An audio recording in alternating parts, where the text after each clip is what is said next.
certinho. Nós vamos, como hoje é a quarta na palavra, a gente vai expor o texto bíblico, né? Então, bem melhor do que eu falando é as escrituras falando. Então, vamos lá? Então, versículo 16. Achadas as tuas palavras, logo as comi. As tuas palavras me foram gozo e alegria para o meu coração, pois pelo teu nome sou chamado, ó Senhor, Deus dos exércitos. Pai, derrama a tua graça, que essa tua noite seja para o teu louvor. Ilumina os olhos do nosso entendimento, Pai. Que a tua palavra, que é martelo que esmiuça a penha, venha queimar em nossos corações, e para que hoje possamos sair daqui mais cheios e convincentes da tua palavra, no nome santo de Jesus. Amém. Bom, meus irmãos, a gente vai expor o texto todo, que só dá introdução com esse versículo, mas vamos falar então de Jeremias. Jeremias é um livro particular da Bíblia. É um livro onde o profeta muito expõe o seu coração. É um livro do qual ele derrama muito sobre quem ele é. A pessoa de Jeremias é muito demonstrada ali como um profeta, diferente de outros profetas. Só que antes de chegarmos a Jeremias, nós temos também um percurso a ser percorrido. Então nós vamos começar do início, né? Vamos começar em Abraão. Para entender como que Jeremias entra na história bíblica, precisamos retornar ao tempo em algumas casinhas para que a gente possa se entender. Amém? E tem outra coisa, eu bebo muita água, então peço licença para os irmãos. Então vamos lá. O Senhor chama Abraão no capítulo 15 e promete a eles algumas promessas. E uma delas é que os seus filhos, a sua descendência, seria escravizado num povo diferente, nesse caso o Egito. Então Abraão, veio Isaac, veio Jacó, que é o período dos patriarcas, veio o período do exílio lá no Egito, e depois vem 400 anos de escravidão. Partindo disso, veio um cara chamado Moisés, o libertador, levantado por Deus, e esse povo é liberto por Moisés e vão até a terra de Canaã. Canaã se instala ali e começa a povoação israelita naquela região, com as batalhas de Josué. E após Josué, vem o período dos juízes. Até aí, nada novo para os irmãos. Sequência cronológica. Josué, juízes. É um período de decadência do povo. Até que chega o período de Samuel. Samuel foi o último juiz da terra de Israel, e o povo escolheu um rei, neste caso, Saul. E aí se instala então a monarquia na região de Israel. E por que eu falei tudo isso? Para dizer aí que adentra Jeremias. Jeremias entra no período dos reis de Israel. Jeremias entra, se eu posso dizer, a história de Jeremias é concomitante com a história dos reis de Israel. E ali houve uma cisma, uma quebra do reino em Roboão, filho de Salomão, que as 10 tribos do norte se tornam Israel, e as duas de Judá e Benjamim se ajuntam ali e se aglutinam. A partir deste período, a história de Israel é conhecida por total desprezo a Deus. Eles começam um período de apostasia, um período que se isolam do Senhor, e cada vez mais, no passar dos tempos, o Senhor levanta um profeta. Levanta uma voz do qual vai dizer: arrependam-se, voltem-se para mim que eu voltarei para vocês. E aqui, neste contexto, entra o nosso querido Jeremias, que a gente vai ver hoje. A história de Jeremias ocorre mais ou menos no livro de 2 Reis e de 2 Crônicas. É um local mais do final da história de Israel, do período monárquico. E por que isso é importante? Porque o livro de Jeremias, ele tem uma certa velocidade, ele tem uma certa rapidez. É como se fosse uma coisa mais gritante.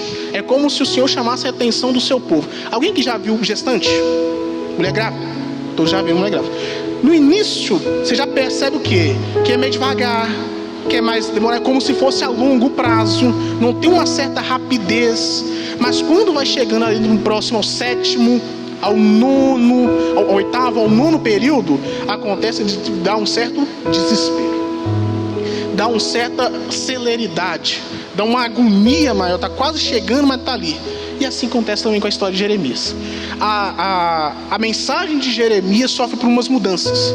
É o Senhor levantando, é o Senhor falando, só que naquele período é como se tivessem dores de parto.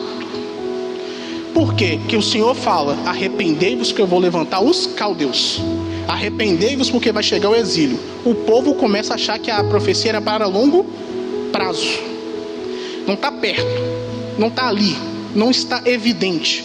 Mas quando o Senhor levanta Jeremias, os caldeus estão às portas. Aquilo que o Senhor falou está prestes a dar à luz. Você pode perceber, por exemplo, Abacuque, Amós, Obadias, a história deles, como você olha as profecias, estão meio distante, estão meio longe, mas Jeremias, pela sua vida e por aquilo que ele fala, é imediato. E aqui nós chegamos nesse capítulo que é o divisor de águas da história de Jeremias. Esse capítulo, quando você lê a sua história, nós vemos que é um divisor de águas, porque a mudança ali da sua mensagem. O Senhor começa falando: arrependei-vos, que eu serei contigo. A partir deste capítulo para frente, a mudança acontece na mensagem. Se entreguem, porque assim vai acontecer.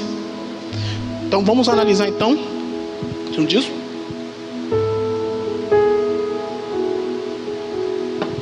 Mostrar um pouco das características de Jeremias, né? Como eu disse, ele é conhecido por expor muito o seu coração. Jeremias é um homem também de muita oração. É um homem que cala muito com Deus. Expressa as orações, como a gente vai ver nesse capítulo específico, o momento que ele fala ao Senhor de muitas coisas.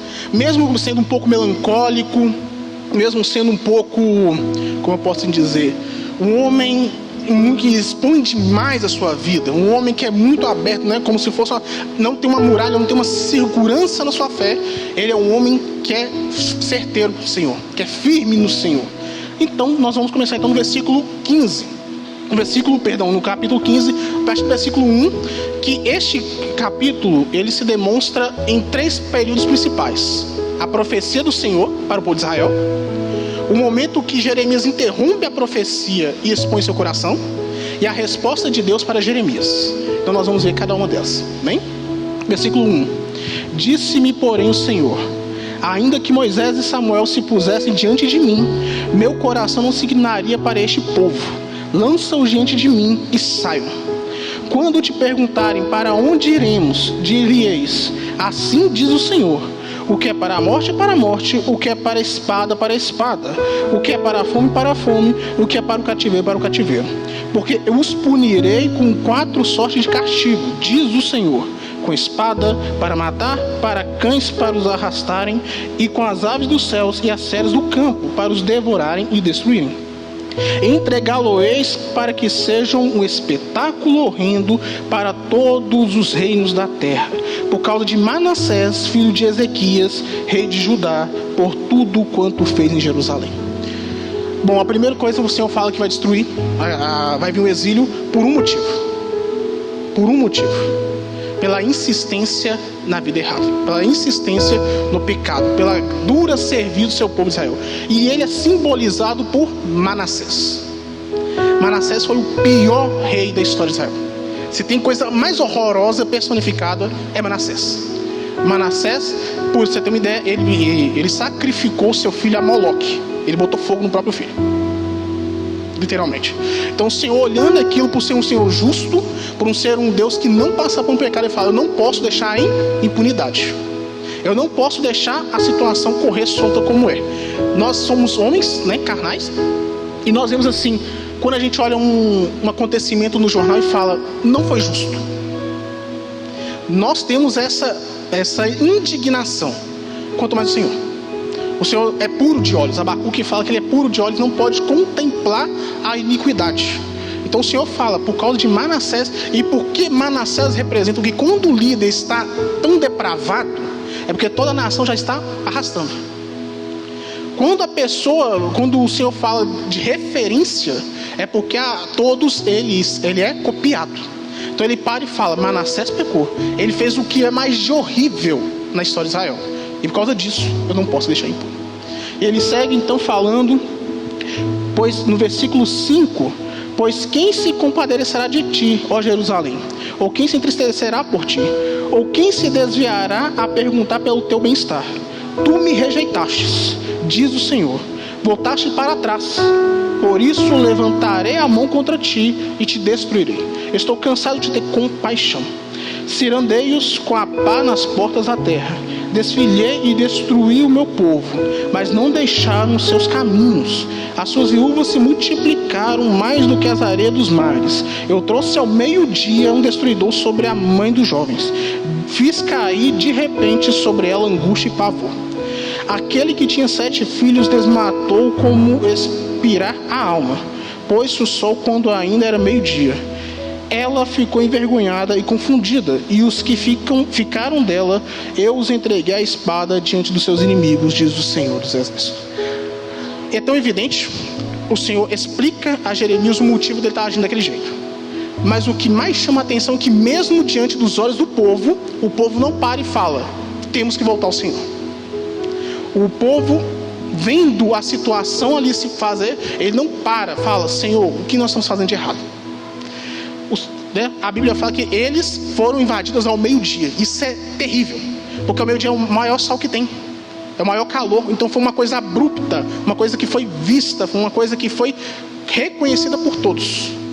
E o povo não para e fala assim: o que está acontecendo? Eles estão vivendo a vida deles, eles estão tocando a vida deles como se fosse nada.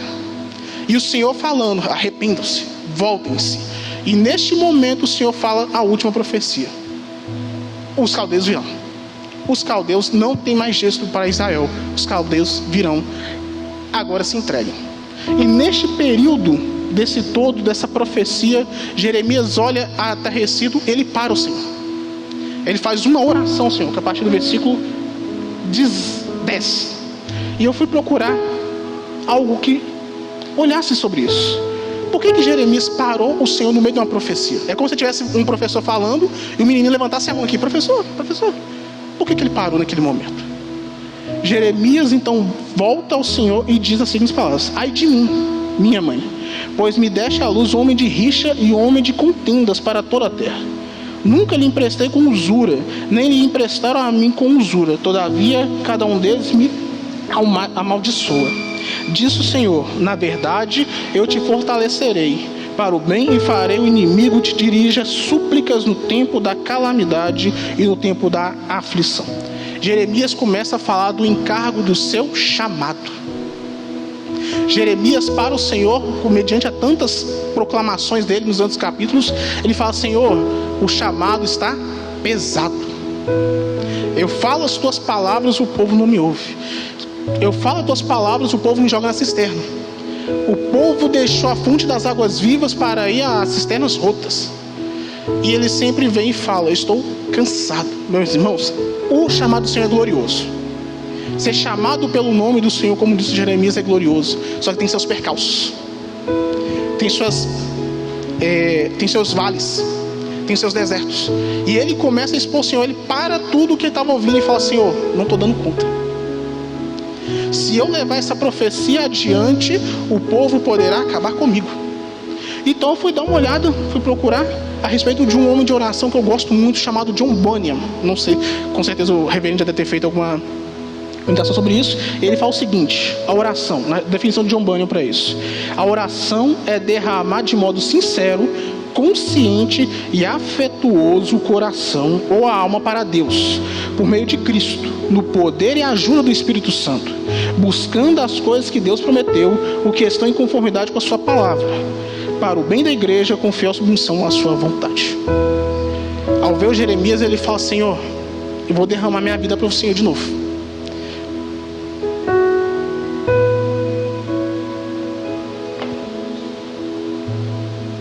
Só que o Senhor também interrompe Jeremias. Ele fala: não, está pesado, é difícil, mas eu estou com você. Eu estava com você daquele momento em diante. Nenhum te parou, nenhum conseguiu parar os teus caminhos. E o Senhor prossegue dizendo: pode alguém quebrar o ferro do norte ou o bronze? Os teus bens, os teus tesouros entregarei gratuitamente ao saque, por todos os seus pecados em todos os teus territórios. Levar-te-ei com os teus inimigos para a terra que não conheces, porque o fogo se acendeu em minha ira e sobre vós arderá. E vem Jeremias dizendo: tu, ó Senhor, o sabes. Lembra-te de mim, ampara-me e vinga-me dos meus perseguidores. Não me deixes ser arrebatado por causa da tua longanimidade. sabe que por amor de ti tenho sofrido afrontas. E ele volta no texto que a gente iniciou: achar as tuas palavras, logo as comi. As tuas palavras me foram gozo e alegria para o coração, pois pelo teu nome sou chamado ao Senhor dos Exércitos. Jeremias retorna aqui ao seu capítulo 1, ao seu chamado. Ele fala: Senhor, foi maravilhoso, foi incrível, o Senhor falou comigo, o Senhor me chamou, o Senhor disse que antes do ventre da minha mãe eu fui chamado pelo teu nome. Isso foi incrível, isso foi inigualável. Só que o tempo passou. Eu tive que levar a tua palavra, o tempo passou, e hoje está ruim. A maior provação, vamos dizer assim, Reverendo está mais a tempo que eu, né, mano? É a questão do tempo. O chamado, o chicote do tempo, talvez seja a maior dificuldade para que possamos encontrar ser chamados pelo Senhor. Porque há momentos que vai estar bombando, há momentos que vai estar uau, que vai estar maravilhoso, há momentos em que vai ter palavra atrás de palavra, o Senhor vai falar, vai abrir o devocional, vai falar gloriosamente, mas tem momentos que vai ser áridos como o deserto. Vai ter momentos que o Senhor vai estar em silêncio, né? Você está lá fazendo a obra do Senhor, andando em santidade, e o Senhor está em silêncio. O tempo, tudo está contrário a você, tudo se levanta contra você, e o Senhor permanece calado. Talvez, eu acho que o desespero do silêncio talvez seja tão gritante aos ouvidos de Jeremias. O desespero do silêncio ali deixa ele encabulado naquela situação. Fala: não posso conseguir, não posso prosseguir se eu não ouvir a tua palavra. Eu não posso prosseguir se o Senhor não dizer a mim: está certo, segue, caminha, porque senão eu morrerei. A minha alma está fástica sobre isso. Então o profeta continua: nunca me assentei na roda dos que se alegram, nem me regozijei. Oprimido por tua mão, eu me apresentei solitário, pois já estou em posse das tuas ameaças. Como nós dissemos no início, a palavra de Jeremias tinha uma certa urgência. As dores de parto já estavam acontecendo, pronto para parir ali a situação. E ele fala para o Senhor: eu fui íntegro, eu fui conforme a tua palavra, eu fiz tudo aquilo que o Senhor me disse para fazer. Jamais me assentei na roda desse povo que o Senhor disse que condenaria, mas mesmo assim eu ainda estou mal. Quando a gente olha para o Jeremias, vamos abrir no capítulo 3, dá uma voltinha por favor da Bíblia.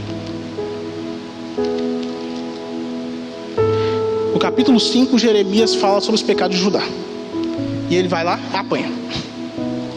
No capítulo 7, ele fala que o templo não protege ninguém. O povo tinha uma cisma dizendo que o templo ia proteger, a estrutura física ia proteger o povo, não o Deus do templo, mas o templo do Deus. E o Jeremias fala: não faz isso, paulado. O templo não protege ninguém. E ele falando: eu fui íntegro, o tempo se passou durante 40 anos, eu estou te servindo. E, oh meu Deus, é demais.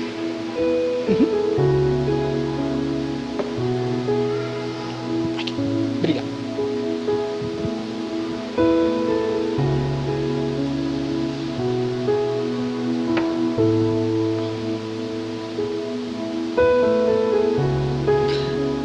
Voltando. Sou 40 anos te servindo. Eu levo diante dos meus olhos a tua palavra. As tuas ameaças para mim estão sendo verídicas. Eu estou vendo tudo acontecendo e estou alerta. Estou vendo a situação de um todo, do mundo que está parado, curtindo a própria vida, seguindo os seus bel prazeres, e diante das tuas palavras eu estremeci. Estou vivendo de conformidade com aquilo que o Senhor disse, mas não está certo, não está bom, não está agradável. E aqui Jeremias prossegue falando no versículo 18: porque dura a minha dor continuamente, e a minha ferida me dói e não admite cura. Seria tu para mim como ilusório ribeiro, como águas que enganam? Este momento eu digo que é o de maior sofrimento assim, da alma de Jeremias. Ele expõe com tanta franqueza que eu acho que ele chega até a ser atrevido um pouco ali. Porque ele compara a pessoa do Senhor como um ribeiro que engana. Então a gente vai ter que ler, né? Na geografia de Israel, tem alguns rios chamados sazonais. O que é o rio sazonal? É aquele rio que some durante o período de seca. Por exemplo, no inverno chove, tem geada. Imagine que aqui tenha um rio. Aqui tem um rio. Só que no período de seca esse rio literalmente some. Ele não existe mais, é terra seca. Você passa por cima do Negueb, por exemplo, né? A Bíblia fala da situação do Negueb. Agora imagine Jeremias falando que o Senhor foi para ele como o rio que eles olham. Senhor, você prometeu, no dia que eu precisei da alegria, no dia do chamado, o Senhor estava lá. No início foi maravilhoso, eu te encontrava, mas hoje você mentiu para mim. Hoje o Senhor me enganou. Então imagina, você está com sede. Imagina que você está com sede. Você tem ciência que aqui tem um rio cristalino. Você já passou várias vezes na situação e aqui tem um rio. Você viu o rio aqui. Você já experimentou as águas do rio.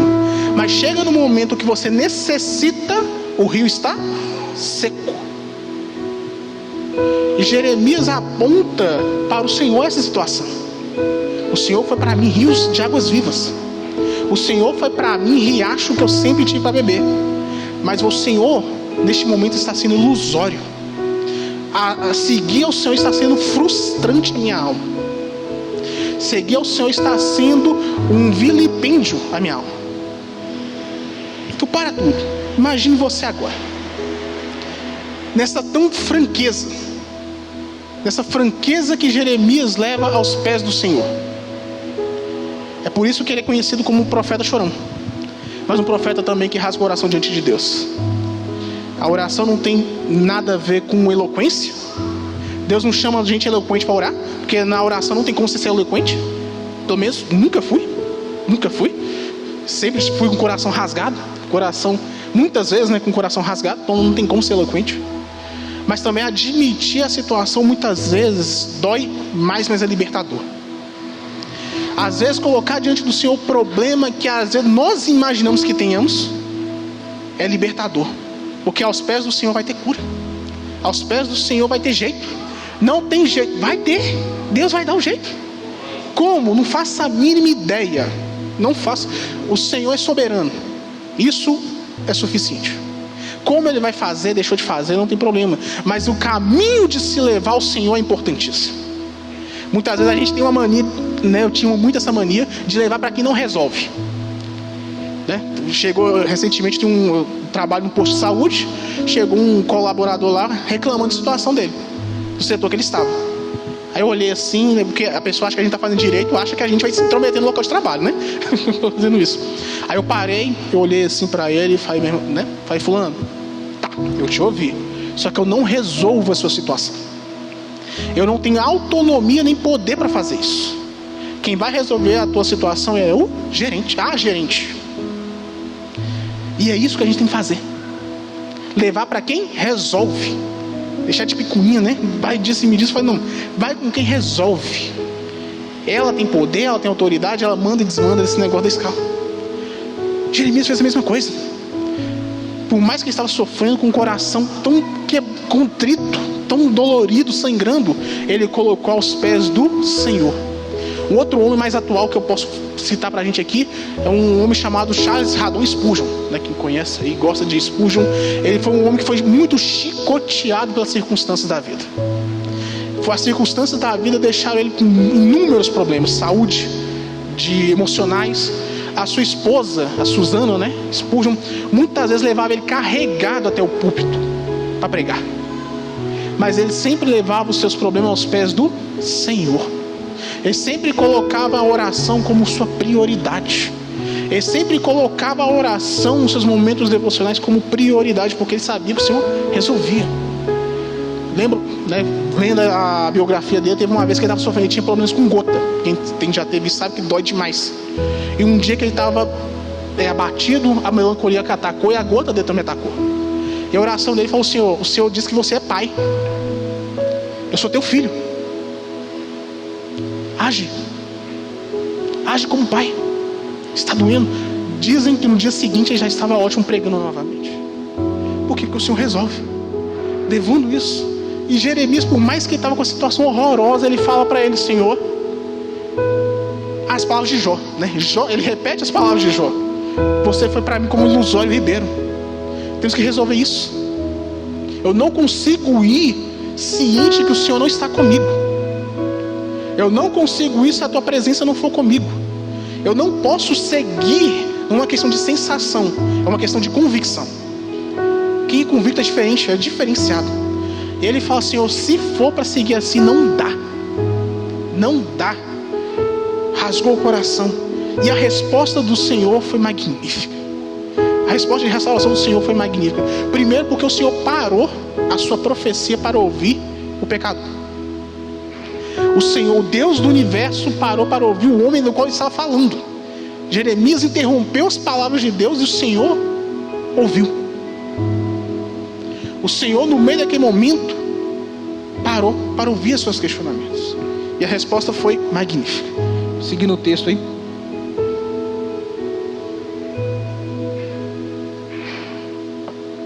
Portanto, assim diz o Senhor: se tu te arrependeres, eu te farei voltar a estar diante de mim. Se apartares o precioso do vil, serás a minha boca, e eles se tornarão a ti, mas tu não passarás para o lado deles. Eu te porei contra este povo como torre de muro de bronze. Eles pelejarão contra ti, mas não prevalecerão contra ti. Porque eu sou contigo para te salvar, para te livrar deles, diz o Senhor. Arrebatar-te-ei das mãos dos iníquos, livrar-te-ei das garras dos violentos. O Senhor fala: tá, Jeremias, eu te ouvi. Estou ciente da sua dor. Mas o primeiro ponto que o Senhor fala: arrepende-se. No momento de incredulidade, a gente não combate com autoajuda. Ele fala isso. Momento que nós precisamos ser confrontados. O Senhor disse ao seu povo para se arrepender. O Senhor falou para o profeta: também te arrependas. Primeiro momento que o Senhor fala: eu vou te restaurar. Se arrependa. O teu momento de incredulidade não diz o que vai ser de você. O teu momento de incredulidade não diz quem é o Senhor. Você falar que está se sentindo como solitário não quer dizer que o Senhor te abandonou. E ele fala: te arrependas. E assim acontecerá as seguintes coisas: eu te farei voltar a estar diante de mim. O que Jeremias estava queixando, o Senhor falar: eu vou restaurar isso. Aquilo que você colocou, o seu questionamento, se não foi esse, eu vou colocar diante de você. É isso que você queria? Eu vou restaurar. O Senhor leva Jeremias ao seu primeiro encontro. Deus não tem plano B. Deus não tem plano B. Ele é um Deus que tem um plano só. Um plano só. Deus não rabisca, não faz de novo, não amassa, joga fora. A gente faz muitos planos. Ajeita, dá jeitinho, foi um negócio aqui, puxa de lá, puxa de cá. O Senhor tem apenas um plano. Um plano de salvação. Um plano de transformação. De pegar aquele que estava debaixo da ira e colocar na videira verdadeira. Aquele que estava a passos largos para o inferno e colocar na Assembleia Santa. Ele só tem um plano. Seguindo Jeremias: se apartares o precioso do vil. O Senhor pontua aqui que ele vai ter que se santificar. Ele vai ter que separar aquilo que é precioso, aquilo que é válido, aquilo que é santo ao Senhor, daquilo que é vil, aquilo que é asqueroso, aquilo que é sujidade. Faz uma obra de arte se tornar inútil. Prosseguindo: serás a minha boca e eles te tornarão a ti, mas tu não passarás para eles. Jeremias teria o seu ministério restaurado. Não foi chamado para ser boca de Deus às nações? Você se tornará a ser. Se você se apartar do vil, se você se arrepender, você vai ser minha boca. Você será aquilo que eu chamei para ser. E, continuando: eu porei contra este povo forte muro de bronze. Eles pelejarão contra ti, mas não prevalecerão contra ti. Só que o Senhor também deixa um adendo: se você vai ser forte, eu vou te fortalecer. A minha palavra estará na tua boca, mas você vai ser como muro de bronze. O bronze tem uma peculiaridade. né? Os metais como um todo, o ferro, quem mexe com isso sabe melhor do que eu, quem é soldador. Quando você expõe o metal ao fogo, ele dilata, ele expande. Só que depois ele tem que ser colocado também no frio, porque se ele expandir demais, ele vai se romper. Quando você está ali, então o Senhor fala, você vai crescer durante as provações, durante de dificuldade, mas você vai crescer. E chegando no final, é glorioso, né? O Senhor Jesus pergunta, a quem esse povo me compara? A primeira pessoa que eles falam, a Jeremias. Uns dizem ser Jeremias, outro como Elias, e outros com alguns profetas. A promessa do Senhor não volta vazia. A promessa do Senhor não é mentira. É o nosso firme alicerce.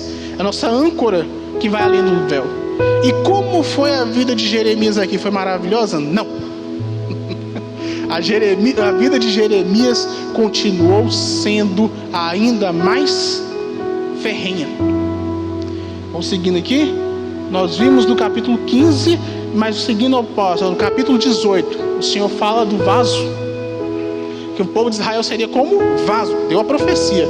No capítulo 30, ele é levado para o Egito. Ele é arrastado para o Egito. Então a vida de Jeremias é essa vida de percalço. É uma vida, sim, gloriosa. O chamado do Senhor é glorioso. É indubitavelmente glorioso. É maravilhoso. O Senhor há de fazer coisas maravilhosas na nossa vida. Não porque nós somos horrorosos demais, mas porque o Senhor assim os fez. Mas isso não tira as nossas adversidades. O Senhor prometeu uma chegada verdadeira, uma chegada certa, mas não um caminho sem problemas. O Senhor prometeu que haveria de fazer, e Ele fez. A cruz do Calvário já é mais do que suficiente para nós. Ela é suficiente para nós. E Jeremias é a prova de que o Senhor ainda opera. Jeremias é a prova.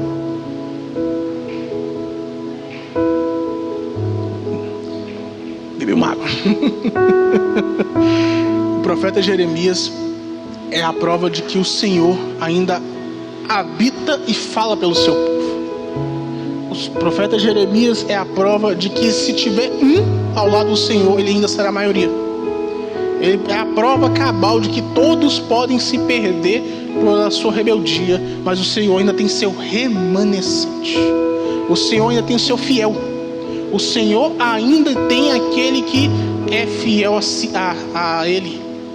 E essa noite, Ele demonstra sua fidelidade para conosco, livrando da cisterna, livrando dos seus inimigos, livrando da morte, livrando do exílio. E chega ao capítulo 52. Eu gostaria de abrir no 52, por gentileza.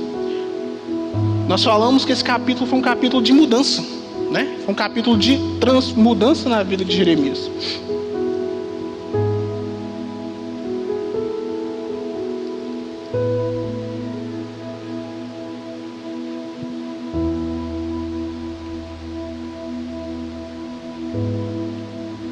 No versículo 12. No 10º dia do 5º mês do ano 19º de Nabucodonosor, rei da Babilônia, Nebuzaradã, o chefe da guarda e servidor do rei da Babilônia, veio a Jerusalém e queimou a casa do Senhor. Jeremias anunciou a profecia. Jeremias teve que enfrentar um falso profeta que acusava que ele era um mentiroso, porque o Senhor não colocaria aquela situação, porque o povo achava que o Senhor não se voltaria contra ele. Mas chegando no capítulo 52, Jeremias foi poupado. A vida de Jeremias foi guardada, foi cativeiro, viu a situação da sua cidade, e ele assim ainda diz que o Senhor é fiel. Ele falou no livro de Lamentações, para trazer à memória aquilo que dá esperança. Mesmo diante de uma situação tão catastrófica, pessoas foram brutalmente mortas ali por Nabucodonosor. O Senhor falaria ainda que traria restauração para aquele povo. O Senhor falou que aquele ali seria o chicote de Deus, mas que também traria o seu remanescente para a terra de novo. Que Nabucodonosor seria aquele que traria a disciplina do Senhor, mas que ainda assim traria-os de volta para Jerusalém. Assim como o Senhor também nos prometeu, nós vamos voltar para Jerusalém Celestial. Temos, lógico, esse deserto da vida, temos esses percalços, como já falamos, mas ainda assim seremos arrebatados, seremos levados pelo Senhor. Como o Senhor fez a Jeremias, o seu remanescente, o seu fiel, ainda há uma igreja fiel. Ainda há aqueles que não se dobraram ao sistema do mundo. Ainda há aqueles que proclamam a verdade das Escrituras Sagradas. Ainda há aqueles que falam do Maranata do Senhor. Ainda há aqueles que dizem: o mundo jaz as trevas, o mundo jaz do maligno, mas ainda temos uma coisa que é esperança. O Senhor Jesus vem. O Senhor Jesus vem. E assim como Jeremias, a palavra de consolo do Senhor Ele está conosco. Ele está conosco até que aquele glorioso dia chegue, até que as bodas do Cordeiro venham a ser realmente vista e contemplada e palpada por nós, até que aquele momento glorioso que a gente vai ver o Senhor descendo nas nuvens e a gente pode ouvir: servo bom e fiel. Meus irmãos, bem, gostaria de trazer essa palavra. Eu não sou muito de enrolar, não sou bom como reverendo também, que sabe continuar, mas é isso que vem queimando o meu coração. Muitos podem até desistir, mas a palavra diz que a gente não é daqueles que retrocedem. A palavra diz que a gente vai ver os céus abertos, e a palavra de Deus é digna de toda aceitação. Vim trazer para você uma esperança não pautada nessas autoajudas. Eu detesto esse negócio, com todo respeito, mas ciente do que o Senhor há de fazer, ciente que o Senhor é verdadeiro e fiel para fazer aquilo que cumpriu. Amém? Vamos ficar de pé.